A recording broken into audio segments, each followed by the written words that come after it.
I don't even understand forgiveness, if I'm being honest, I said to a friend a couple of weeks ago. She had been expounding on details about her husband's infidelity and gambling addiction, details that would make your skin crawl in anger for her. She has chosen to remain in the marriage for a multitude of complex reasons, including their young daughter and her recent cancer diagnosis, and also, she does still love him despite his betrayal. After a little thought and a few attempts to define forgiveness, my friend concurred, she didn't actually have a clear understanding of what it meant either, and so, I posted on my Facebook wall, "What is forgiveness?" It was such a simple question, yet my friends came through with answers and thought-provoking discussion that made it clear to me that I've been missing out on forgiveness for most of my life, in situations ranging from bona fide betrayals, abusive relationships, and simple falling outs with close friends. The conversation that ensued was extremely provocative, and I sat with it for several days, processing the implications of lack of forgiveness in my own life. I had a habit of abandoning relationships wherein I felt betrayed. If it crossed that line, I walked away and cut many people out of my life over the years, simultaneously abandoning my responsibility to keep my own ego in check, which requires genuine work and mental fortitude. Forgiveness means a lot of things to different people.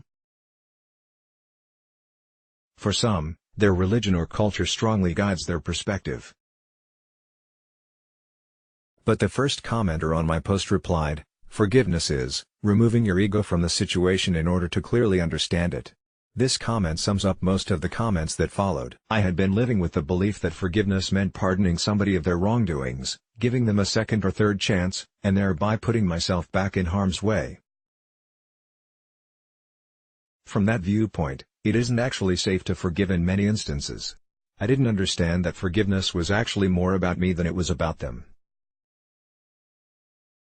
This whole time, forgiveness meant removing my own emotional charge about a circumstance so as to give myself peace. Doing so does not always entail bringing the offender back into your life, it entails liberating yourself from the bondage of their betrayal and no longer carrying them as an esoteric passenger in your psyche.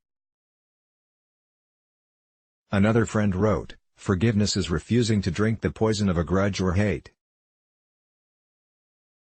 It is letting go of anger and resentment, not for someone else's sake, but for your own."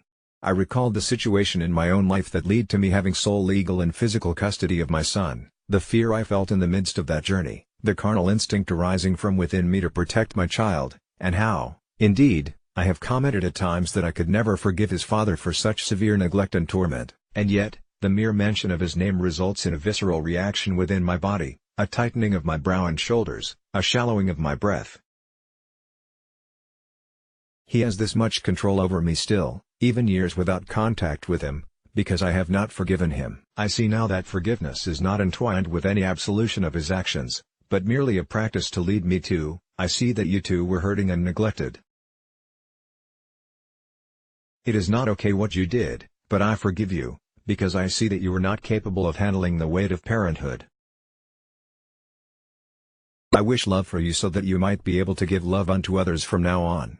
My forgiveness would not be an invitation back into my life, but more of an acknowledgement of our humanity and a cutting of the cords of contention between us. Indeed, another friend of mine had commented that forgiveness is choosing to prioritize your emotional well-being by transforming destructive emotions into compassion for yourself, and sometimes others. I spent some time recently with my best friend who lives in another state, and I brought up my latest topic of interest and asked her what she thought about forgiveness. Without hesitation, she too pointed out that forgiveness is for the forgiver, not the forgiven, but she also made the important point that we must always also work on forgiving ourselves, releasing the burden of the pressure we put on ourselves for mistakes and our regrets and perceptions of how we should have acted differently. Another friend had simply stated that forgiveness is self-love. I can't help but assume that many others just like myself have been missing out on this important component of self-love, that our egos perpetually get in the way of releasing the poison of hatred, and, therefore, this poison courses through us, taking up domicile in our minds and bodies. All of this input on what defines forgiveness sure gave me a lot to ponder, but it also evoked many more questions, namely, how does one implement forgiveness? So, I've decided to forgive somebody, what's next? Where do I begin?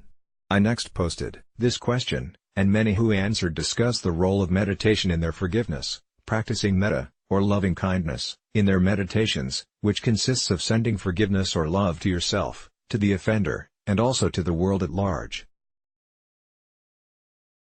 One friend suggested doing an act of kindness from afar, such as sending a note that expresses a genuine sentiment for their wellness. Another suggested reminding oneself that their destructive tendencies are an attempt at self-preservation, thereby allowing you to feel compassion for them. In truth, forgiveness is an act of compassion, and if you are willing to look closely enough, you will see that an act of compassion for yourself is intrinsic with compassion for another, and therefore it is compassion for all of mankind. The act of forgiveness toward anybody is an act of grace for all of us, as it removes the negative ties that connect us and result in a collective bitterness that is interchanged via everyday interactions at mundane places like the grocery store, the post office, and with neighbors. Choosing to vindicate feelings of resentment will simultaneously tip the universal scale of love a little closer in the right direction. Let's block ads. Why?